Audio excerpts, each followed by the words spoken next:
네, 1월 둘째 주에 우리에게 주실 말씀은 로마서 5장 6절부터 10절 말씀입니다.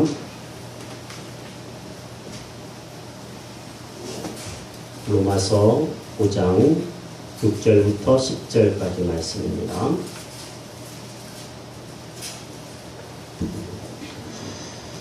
네, 우리 뜻을 생각하면서 함께 한번 읽도록 하겠습니다. 시작. 우리가 아직 연약할 때에 기약대로 그리스도께서 경건하지 않은 자를 위하여 죽으셨도다. 의인을 위하여 죽는 자가 쉽지 않고 선의를 위하여 용감히 죽는 자가 혹 있거니와 우리가 아직 죄인되었을 때에 그리스도께서 우리를 위하여 죽으심으로 하나님께서 우리에게 한 자기의 사랑을 확증하셨느니라. 그러면 이제 우리가 그의 피로 말미암아 의롭다 하심을 받았으니 더욱 그로 말미암아 진노하심에서 구원을 받을 것이니 곧 우리가 원수되었을 때에 그의 아들의 죽으심으로 말미암아 하나님과 화목하게 되었은즉 화목하게 된 자로서는 더욱 그의 살아나심으로 말미암아 구원을 받을 것이니라. 아멘. 이번 주 중에 아내가 가르치는 학생들, 중학교 1학년 학생들이 있는데 느닷없이 저에게 질문을 하나 던졌습니다. 그 질문은 목사님은 왜 목사님이 되셨어요? 라는 질문이었습니다. 옆에 앉아있던 아내는 저에게 아이들이 공부가 하기 싫은가 보다. 쓸데없는 질문을 던진다. 신경 쓰지 마라. 라고 이야기를 했습니다. 그런데 갑작스러운 아이들의 뜬금없는 질문을 받고 나서 저는 잠시 생각에 잠기게 되었습니다. 나는 왜 목사가 되었지? 나는 어떻게 하다가 여기까지 오게 되었지? 뒤돌아보게 되어지더라고요. 조금 생각한 다음에 제가 아이들에게 이렇게 이야기했습니다. 말이야. 나는 깨달은 것이 있어서 목사가 되었어. 아이들이 또 묻더라고요. 뭘 깨달으셨어요? 네, 아이들은 순진하면서도 솔직합니다. 제가 두 가지를 깨달았다고 말했습니다. 나는 내가 누구인지를 먼저 깨달았고 그 다음에는 하나님이 나를 어떻게 사랑하는지를 깨달았어. 그래서 내가 목사가 된 것 같아 라고 이야기를 해줬습니다. 아이들이 이렇게 반응하더군요. 네, 이렇게 대답을 했습니다. 아이들의 이 뜬금없는 질문과 제 대답 때문에 지난 날들을 한번 돌아보게 되었어요. 제가 하나님 앞에서 깨달음을 얻었던 나이 30살 때였던 것 같은데요. 그때 제가 받았던 은혜, 그때 제가 깨달았던 은혜, 그때 제가 알아갔던 그 은혜를 다시 한번 성경 속에서 찾기 위해서 말씀을 펼쳤습니다. 오늘 본문의 말씀이 그 중에 하나입니다.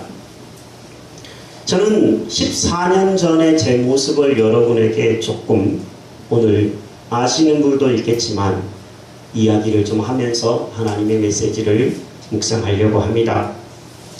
저는 15살부터 교회를 다녔습니다. 전혀 예수 믿지 않은 집안에서 교회를 다녔습니다. 교회를 다니긴 했지만 10대와 20대 시절 제 믿음 생활은 교회에 다니는 것 빼고는 믿지 않는 사람들하고 똑같았던 것 같습니다. 주일은 교회를 갔지만 평일에는 똑같이 세상이 주는 즐거움에 젖어서 살았습니다. 서서히 신앙보다는 세상의 즐거움이 좋더라고요. 젊은 때잖아요. 그러다 보니까 세상 죄에 저도 모르는 사이에 점점 빠져드는 것을 느꼈습니다. 어느 날 정신을 차려보려고 했어요. 그 늪에서 헤어나오려고 했지만 도무지 헤어나오지 못하겠더라고요. 헤어나오면 헤어나올수록 더 노력하면 노력할수록 꼭 수렁에 빠져드는 것 같은 느낌이었습니다. 그때 제가 처음으로 하나 깨달은 것이 있습니다. 야, 참 인간이 못된 인간이구나. 인간이 참 죄인이구나. 나라는 존재는 참으로 연약하기 그지없구나. 나라는 존재는 하나님 보시기에 어떨까? 뭐 이런 것들을 많이 생각했던 때가 20대였었습니다. 오늘 본문에 이런 표현이 반복되어 있습니다. 우리가 아직 연약할 때에, 우리가 아직 죄인 되었을 때에, 우리가 원수 되었을 때에, 저와 여러분들의 모습이 죄인이고 연약하고 원수 되었던 때에 하나님이 우리를 사랑해 주셨다는 말씀입니다. 저는 그때 제가 내 자신의 모습이 얼마나 부끄러운지를 깨닫고 나서 울기 시작했던 것 같아요. 그냥 눈물이 많이 났습니다. 예배를 드릴 때 기도를 드리면 항상 통성 기도를 드리거나 합심 기도를 드리면 제가 그렇게 많이 엉엉 울었어요. 그리고 나서 제가 별명을 하나 얻었는데 울보였습니다. 울보. 죄 때문에 울고 내가 이거밖에 안 되나 생각해서 울고 내 연약함을 봐서 울고 참 많이 울었던 때가 20대 후반 정도의 제 자신이었습니다. 이제 세월이 지나서 저는 40대 중반을 바라보는 목사가 되었습니다. 그때에 비해서는 조금 죄를 덜 짓는 것 같습니다. 그래도 착하게 살아가려고 하고 정직하게 목회해 보려고 하고 진실하게 행동하려고 노력 중입니다. 그런데도 저는 아직도 문득문득 제 연약한 모습을 발견합니다. 깜짝깜짝 놀라면서 제가 죄를 짓는 모습을 발견할 때도 있습니다. 운전을 하면 거북이 운전을 하는 사람을 만날 때가 있습니다. 크락션 빵빵 울리고 깜빡이 켰다 꼈다 하면서 저도 그렇게 늦게 갈 때 있는데 남을 그렇게 위협하는 제 자신을 볼 때마다 깜짝 놀랍니다. 운동장에서 공차다가 순간적으로 분노가 폭발하는 경우도 있습니다. 아이씨, 그게 여기까지 올라오는 제 자신을 보고 야, 너 목사야 이러면서 제 자신에게 한심스러운 모습을 질책하기도 합니다. 누군가 저에 대해서 뭔가를 평가하려고 판단하려고 그러면 속으로 이런 생각을 합니다. 당신이 뭔데 나를 그렇게 함부로 평가해요. 뭣도 모르면서. 이런 마음이 막 불끈불끈 일어나게 되고요. 한두 마디 탁 내뱉고 나서 또 내가 이렇구나. 이렇게 후회하는 때가 한두 번이 아닙니다. 그러면서 저는 하나님 앞에 또다시 무릎을 꿇으며 이렇게 기도를 하게 됩니다. 하나님, 제가 아직도 이런 죄인이네요. 주의 보혈로 저의 죄를 씻어주십시오. 하나님, 제가 아직도 이렇게 연약하네요. 제가 자칫 잘못하면 또 넘어지겠네요. 또 죄에 빠지겠네요. 저를 붙들어 주세요. 목사가 된 지금도 저는 연약하며 죄인에 불과한 것 같습니다. 여러분은 안 그러십니까? 여러분은 자칫 잘못하면 깨지고 연약한, 상처받는 연약한 존재인 것을 아십니까? 누가 말 한마디 해도 상처받아가지고 속된 말로 삐지고 아파하고 누가 또 살짝 어떤 것들을 비방하기만 해도 그냥 몸소리치는 연약한 여러분들의 모습을 아십니까? 까딱 잘못하면 죄악의 나락으로 떨어질 수도 있고 까딱 잘못하면 천길 낭떠러지로 떨어져서 하나님과 원수가 되어서 인생이 끝나버릴 수도 있다는 것들을 알고 계십니까? 참 우리는 연약한 자들이고 죄인임을 알아야 합니다. 이렇게 자기 자신을 바라보고 주변의 사람들을 생각할 때, 연약한 존재요 죄인임을 생각할 때 우리는 사실 좀 절망스럽습니다. 야, 인간이 이렇구나. 절망하게 됩니다. 하지만 절망하기에는 이릅니다. 왜냐하면 우리에게는 희망이 되시는 예수님이 계시기 때문입니다. 왜 예수님이 희망이 되는지 제가 제 자신의 이야기를 빗대서 본문의 말씀을 여러분에게 전하려고 합니다. 10대와 20대의 방랑기를 거쳐서 저는 나이 29에 결혼을 했습니다. 제 30대에 제게 찾아온 변화가 두 가지가 있습니다. 첫째는 5년 동안이나 긴 연애를 하면서 길거리에 돈을 뿌렸던 아내와 가정을 꾸렸습니다. 행복하더라고요. 두 번째 변화는 하나님의 사랑을 깨닫기 시작했습니다. 제가 아무것도 모른 채 하나님의 사랑이 뭔지 교회는 다녔지만 잘 느끼지 못한 채 부교육자 생활을 했습니다. 참 그 교회에 제가 미안한 마음이 참 많아요. 뭔가 깨닫지도 못한 채 사명도 모른 채 교육자 생활을 했으니까 얼마나 죄송한 일이었는지 모릅니다. 그런데 그때 하나님은 저를 가만히 내버려 두시지 않으셨습니다. 저에게 찾아오셨습니다. 말씀으로, 사랑으로 찾아오시더라고요. 제가 30살부터 전임 부교육자 생활을 했습니다. 여기서 멀지 않는 서삼릉 근처에 있는 교회에서 부교육자 생활을 했습니다. 당시 저의 담임 목사님께서는 부교육자인 저를 성도님들과 똑같이 대해 주셨습니다. 성도님 몇 분과 함께 말씀을 배우는 시간에 같이 참여하게 하셨어요. 저는 똑같이 훈련을 받았어요. 제자 훈련을 받았어요. 훈련을 받으면서 하나씩 둘씩 내 인생의 방향이 끝이 나고 변화되는 것을 느낄 수 있었습니다. 30살 어느 날이었습니다. 목사님은 성도님들 몇 분과 목회자들 몇 분을 모아놓고 로마서의 말씀, 오늘 읽었던 우리의 이 말씀을 중심으로 한 로마서 전체의 말씀을 3일 동안 가르쳐 주셨어요. 3일이 끝이 나고 집에 가서 누워서 잠을 자려고 누웠습니다. 쉬는 때입니다. 아내가 좋아서 행복해야 되는데 아니요. 아내가 좋아서 행복한 게 아니라 하나님의 사랑이 깨달아지니까 내가 주체할 수 없는 행복감이 찾아오더라고요. 밤에 잠이 안 오더라고요. 너무 행복해서. 물밀듯이 하나님의 사랑이 깨달아지니까 참 인생이 이런 거구나. 내가 참 사랑을 많이 받고 있는 사람이구나. 깨닫게 되었습니다. 30살. 그때 저는 비로소 하나님의 사랑을 조금씩 알아갔습니다. 오늘 본문의 말씀 6절에 이렇게 기록되어 있습니다. 우리가 아직 연약할 때에 기업대로 그리스도께서 경건하지 않은 자를 위하여 죽으셨도다. 8절입니다. 우리가 아직 죄인 되었을 때에 그리스도께서 우리를 위하여 죽으심으로 하나님께서 우리에 대한 자기의 사랑을 확증하셨느니라. 10절입니다. 곧 우리가 원수 되었을 때에 그의 아들의 죽으심으로 말미암아 하나님과 화목하게 되었은즉. 뭘 얘기합니까? 제가 연약하게 그지없을 때,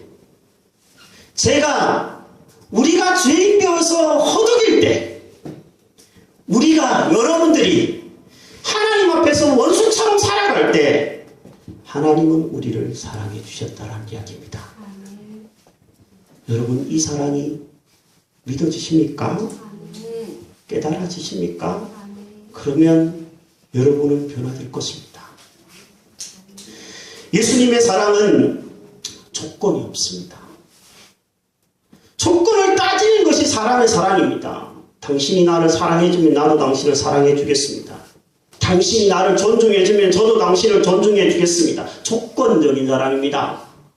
당신이 이렇기 때문에 내가 당신을 사랑합니다. 조건적인 사랑입니다. 하지만 하나님의 사랑, 예수님의 사랑은 조건이 없습니다. 모조리 같은 인간을 향하여서도, 연약하고 상처받았다고 말하는 사람을 향하여서도, 죄인 노릇을 하는 죄인들을 향하여서도, 원수처럼 그렇게 행동하고 사는 사람을 향하여서도 여전히 하나님은 사랑해 주시고 계십니다. 그것이 깨달아지고 나니까 하나님의 사랑이 이런 거구나 느껴지고 행복해지더라고요. 여러분 행복해지셨으면 좋겠습니다. 그러려면 내가 사랑받고 있다는 것을 알아야 합니다. 한 목사님이 어느 아이의 집에 신방을 갔습니다. 이름이 제인이라고 하는 아이입니다. 목사님은 아이의 방을 이렇게 훑어보다가 그 방 안에 아이의 방에 인형이 잔뜩 있는 것을 보았습니다. 목사님이 제인에게 물었습니다. 얘야, 이 많은 인형들 중에서 어떤 것을 제일 사랑하니? 제인은 한참을 생각하더니 인형을 하나를 뽑았어요. 근데 그 인형을 보니까 얼굴은 망가져 있습니다. 옷은 벗겨져 있습니다. 한쪽 팔은 어디 갔는지 없어져 버려서 볼품없기 그지없는 인형을 뽑은 거예요. 목사님이 놀라서 물었습니다. 얘야, 허구 많은 인형, 여기 이렇게 많은 인형 중에 하필이면 그 못난 인형을 왜 뽑았니? 왜 이걸 사랑하니? 물었습니다. 제인이 대답했습니다. 제가 사랑해주지 않으면 아무도 사랑해주지 않으니까요. 여러분, 우리의 모습은 한없이 부족하고 내팽개쳐질 수밖에 없는 그런 모습일지라도 그럼에도 불구하고 하나님은 무조건적으로 저와 여러분들을 사랑해 주심을 제인의 이 모습은 우리에게 가르쳐주고 있다고 생각합니다. 무조건적으로 날 사랑해 주신 그 주님의 사랑, 여러분이 이 아침에 깨닫기만 한다면 여러분의 삶의 조건이 바뀌어지지 않아도 살아갈 용기와 희망을 발견하리라고 믿습니다. 또한 예수님께서는 어떻게 우리를 사랑해 주셨냐 하면 대신 죽어주시면서 사랑하셨습니다. 구소련에서 있었던 일화입니다. 1989년에 구소련에 속해 있는 아르메니아라고 하는 나라에서 큰 지진이 일어났습니다. 규모가 8.2라고 하는 강진이 일어나서 5만 5천 명이 당시에 목숨을 잃었습니다. 그런데 그때 9층짜리 아파트가 무너지면서 엄마 스잔나라고 하는 엄마와 4살짜리 딸 기안이라고 하는 딸이 무너진 건물 자리에 갇혀 있었습니다. 목숨이 붙어 있는 상황에서 말입니다. 그들은 오랜 시간을 기다리면서 배고픔과 구조를 견뎌야만 했습니다. 그런데 엄마는 그래도 견딜 수 있지만 4살짜리 딸아이 4살짜리 이 딸아이가 뭘 알겠습니까? 자꾸만 엄마를 향하여서 소리를 지르는 겁니다. 엄마 목말라, 엄마 배고파. 어머니의 마음이 얼마나 아프겠습니까? 어머니는 놀라운 능력이 있는 사람입니다. 자녀를 향하여서 놀라운 능력을 발할 수 있는, 대한민국 엄마는 버스도 쫓아간다고 그러던데 엄마의 사랑이죠. 못 듣는 게 없습니다. 버스도 버뜩 들어버린다고 그러잖아요. 초인적인 힘을 발휘할 때가 있어요. 사랑 때문에 그렇죠. 이 엄마가 순간적으로 지혜가 탁 떠올랐어요. 텔레비전에서 봤던 어떤 부분들이 떠올랐는데 건물 잔해덩 위에서 있던 이 엄마가 그것을 실행하기 시작했습니다. 손가락으로 더듬 땅바닥을 더듬어 보니까 유리조각이 하나 발견됐어요. 그리고 그 유리조각으로 자기의 손가락을 찔렀습니다. 딸 그 아이에게 입에다가 자신의 피를 먹이기 시작했습니다. 그렇게 해서 하루, 이틀, 3일, 일주일, 2주일이 지나서 그들은 발견이 됐습니다. 어머니의 10손가락은 피범벅이었다고 합니다. 다행히 엄마도 살고 딸도 살아나는 정말 기적과 같은 일들을 그들은 만날 수 있었습니다. 결국 이 딸아이를 살린 것은 어머니의 피요, 어머니의 헌신적인 사랑이었습니다. 우리는 2000년 전에 비슷한 일들을 예수님에게서부터 발견합니다. 살릴 길이 없고 죄인으로 죽을 수밖에 없는, 아무도 구조해 줄 수 없는 죄악의 더미에 무너져서 그냥 오늘 내일 하는 사람들을 향하여서 외아들인 예수님이 찾아오셨습니다. 그 손가락, 그 발가락, 그 머리 위에 피를 흘리셔서 저희들에게 먹이셨습니다. 예수님의 사랑은 바로 대신 죽어주신 희생적인 사랑입니다. 이 세상에 위대한 사랑이 있다면 부모의 사랑이 아닐까요? 부모님의 사랑이 가장 위대한 이유가 뭡니까?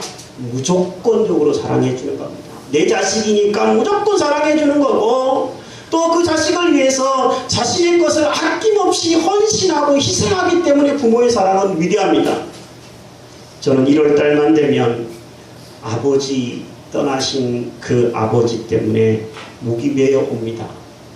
아버지는 평생 헌신적으로 일을 하시고 자식 농사를 지으셨는데 벌어놓은 거 한 푼도 써보지 못하고 주무시다가 가셨습니다. 그 아버지의 재산을 많진 않지만 교회를 섬기는데 빌려서 쓰고 있는 제 자신을 보면서 가슴이 참 아픕니다. 감사하기도 하고요.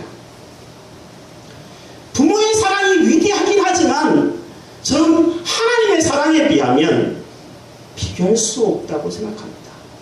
왜냐하면 부모의 사랑이 아무리 무조건적이고 아무리 희생적이라고 해도 그거는 내 자식이기 때문에 하는 사랑입니다. 하지만 하나님의 사랑은 어떻습니까? 원수를 향하여서 하는 것이고 죄인을 향하여서 하는 것이기 때문에 더 위대하고 부모의 사랑보다도 더 뛰어난 사랑입니다.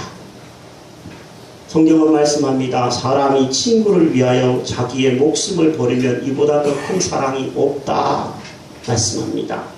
저는 제 나이 30의 즈음에 이 하나님의 사랑을 조금이나마 깨달았더니 변화가 일어나더라고요. 어떤 변화가 일어나느냐면 이런 변화가 일어났습니다. 내 생에 2번 다시 살 수 없는 내 생에 나만을 위해 살지 말아야 되겠다. 이웃을 위해 한번 살아야 되겠다. 나도 예수님처럼 조금이라도 남을 위해 살아야 되겠다. 나도 조금이라도 섬기면서 살아야 되겠다. 남 살리면서 살아야 되겠다. 목사가 되어야 되겠다. 그래서 오늘 제가 목사가 되어 여기에 서 있습니다. 저는 말할 수 있습니다. 제가 조금이라도 아름답게 변화된 것이 있다면 그 이유는 다름이 아니라 하나님의 그 사랑을 깨달았기 때문이라고. 하나님이 저를 사랑해 주셨기 때문에 변화되었다라고 진실로 말할 수 있습니다. 여러분 속썩이는 남편이 있습니까? 언제 변화될까요? 잔소리하면 변화될까요? 더 도망갑니다. 아내가 무조건적으로 사랑해 주는 것을 어느 날 깨달을 때 남편은 돌아옵니다. 자식이 언제 변화될까요? 사춘기 방랑하는 자식을 꾸짖고 나무라고 때린다고 변화되는 게 아닙니다. 그 자식이 부모의 헌신적이고 희생적인 사랑을 어느 날 깨달을 때 자식은 방황을 끝냅니다. 신앙도 저는 마찬가지라고 생각합니다. 여러분이 언제 변화될까요? 여러분 아름답게 변화되어서 멋지게 살고 싶지 않으세요? 저는 자신이 없습니다. 제가 할 자신은 없고요. 이 말씀을 준비하면서도 이런 생각을 하고 이런 기도를 합니다. 하나님의 그 사랑이 깨달아지는 사람이 있다면 그 사람은 변화될 줄도 믿습니다. 마이크 버클이라는 사람이 있습니다. 그는 1974년 19살에 예수님을 믿었습니다. 그런데 그가 예수님을 믿은 후 2년 동안 집안에 큰 시련이 닥쳤습니다. 동생이 한 명 있었는데 미식축구를 하다가 목이 부러져 버렸어요. 장애인이 되어버렸습니다. 그리고 설상가상 아버지가 45 젊은 나이에 심장마비로 세상을 떠나버렸습니다. 마이크는 하나님을 한없이 원망하기도 했습니다. 하나님이 계시다면 어찌 이런 일이 일어납니까? 제가 아버지가 살아있다면 그 품으로 달려가서 안기고 싶은데 아버지가 없습니다. 이런 마음들 마이크에게 있었습니다. 그러다가 마이크는 기숙사에서 어느 날 성경을 읽는 중에 하나님의 사랑을 만나게 됩니다. 누가복음 15장 탕자의 비유를 읽고 있을 때였습니다. 그의 영적인 눈이 떠졌습니다. 예수님이 자기를 향해 2 팔을 벌리며 달려오는 것처럼 느껴졌습니다. 예수님이 그에게 입을 맞추고 예수님이 그의 고통에 손을 대어서 그 고통의 상처를 씻어주고 쓰다듬어주고 그를 안아주는 그런 환상을 그는 말씀을 읽는 중에 깨닫게 됩니다. 그 하나님의 뜨거운 사랑을 만나고 나서 그는 변화됩니다. 하나님이 계시다는 것들을 믿게 되고 그의 인생이 변화되어져서 그는 하나님의 이 뜨거운 사랑을 다른 사람에게 조금이라도 깨닫게 하는 인생을 살고 싶어서 목사가 된 사람입니다. 그런 이런 말을 했습니다. 들어보십시오. 예수님의 사랑을 한 번이라도 제대로 맛본 사람은 그의 삶이 변할 수밖에 없다. 다시요. 예수님의 사랑을 한 번이라도 제대로 맛본 사람은 그의 삶이 변할 수밖에 없다. 저는 이 마이크의 말에 100% 동의합니다. 제 삶을 조금이라도 바꿔놓은 것은 예수님의 사랑이었기 때문에 저는 이 사람의 말에 100% 동감합니다. 사랑하는 여러분, 여러분은 그 사랑을 맛보셨습니까? 여러분은 그 사랑을 깨달았습니까? 여러분은 성경을 읽을 때마다, 성경을 좀 들을 때마다 그 사랑이 좀 다가옵니까? 안 다가오고 있다면 여러분 정말 기도하시기 바랍니다. 다가오고 깨달아지고 있다면 여러분 감사하시기 바랍니다. 그보다 행복한 게 없습니다. 다가오지 않고 있는 사람들을 위해서 제가 이 시간 말씀드리고 싶은 것은 마이크처럼 성경을 읽으시기 바랍니다. 저처럼 목사, 전도사, 아니면 권사, 집사, 그런 계급장, 계급장이라고 죄송합니다만, 계급장 다 내려놓고 성경 배우시기 바랍니다. 깨달아지게 하실 줄로 저는 믿습니다. 제가 그랬고, 마이크가 그랬고, 수많은 사람들이 그렇게 하나님의 사랑 때문에 변화된 인생을 오늘도 살고 있는 줄로 압니다. 끝으로 이야기 하나 하고 마칠까 합니다. 유명한 스위스의 신학자였던 칼 바르트라는 사람이 있었습니다. 이 사람이 미국을 방문하는 날이었습니다. 수많은 기자들이 이 사람을 인터뷰하기 위해서 찾아왔습니다.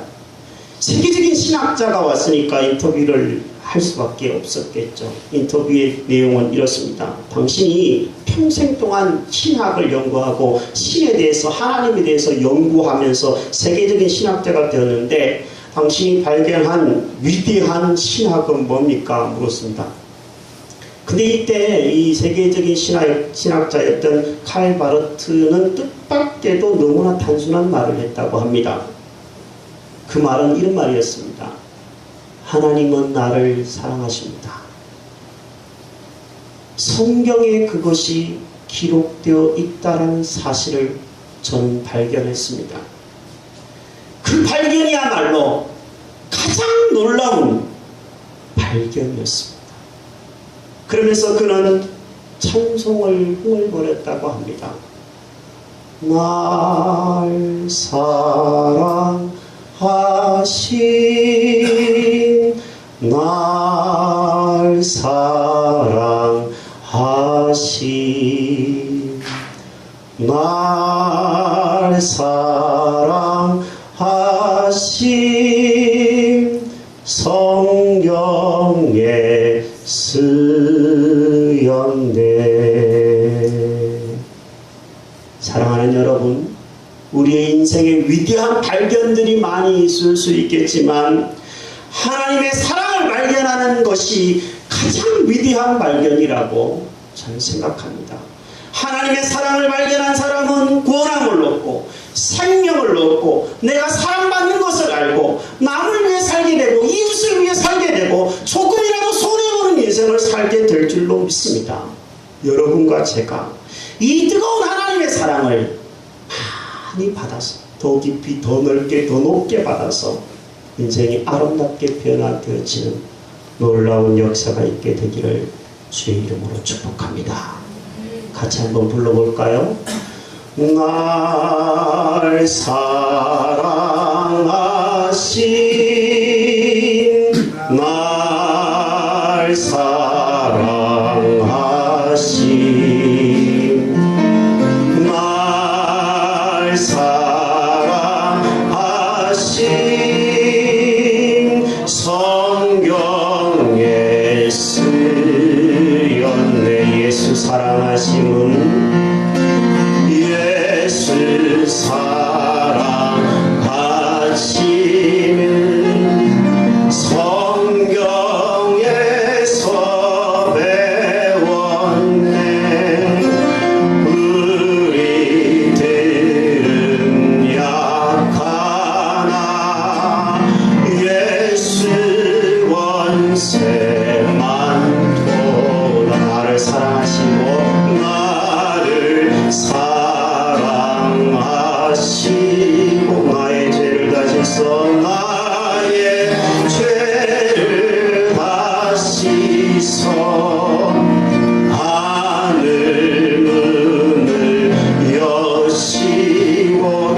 갈수록 내가